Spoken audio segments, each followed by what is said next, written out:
first parallel that one sees between the mythology of Fehérlófia and Norse mythology is the concept of a world tree. The world tree is represented as something holding up the universe or defining the gateway between realms. In Fehérlófia, the tree is said to sit at the gates of hell, or the gates of the underworld. The tree also has vaginal symbolism with the opening of the tree. This is where the hero is born. This is where he's conceived. The gestation process happens. And the tree basically represents life itself. At the roots, at the bottom, you have death. Within it, you have the conception of new life.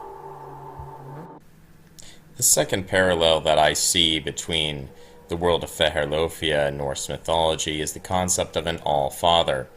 The All-Father here has one eye, just like Odin.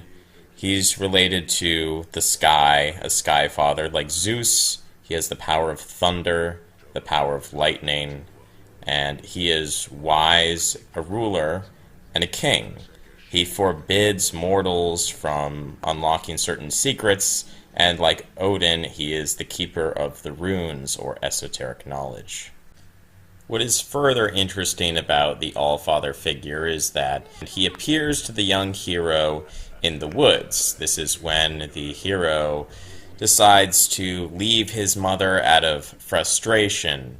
The young son leaving the household for the first time, trying to run away, and it is here that the ghost of the All-Father confronts him. The All-Father gives him the wisdom to return to his home, to return to his duties, and to fulfill future prophecy.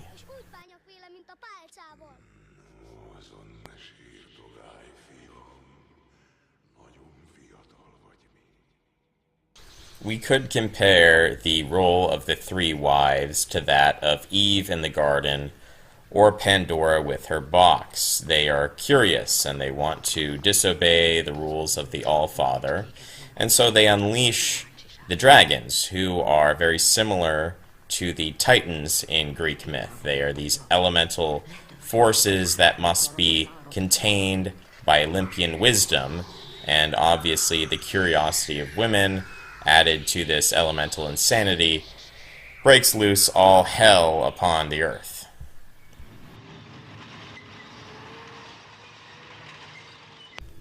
We can also compare the different wives, the first wife being the lowliest of the wives. She is lascivious, seductive, materialistic, and sensual.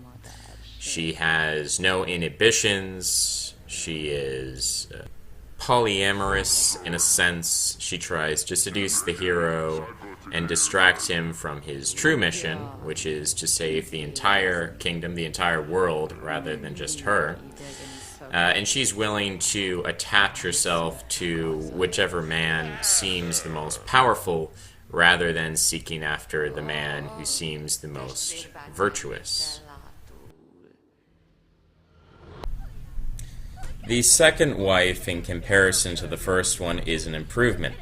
She is fundamentally moral. She knows right from wrong, but her problem is that she can't control her fear, her anxiety, and her neuroticism. And so, again, she ends up distracting the hero, being this damsel in distress, fainting all the time. She can't really console him or fulfill that warm, motherly figure that a good wife should fulfill.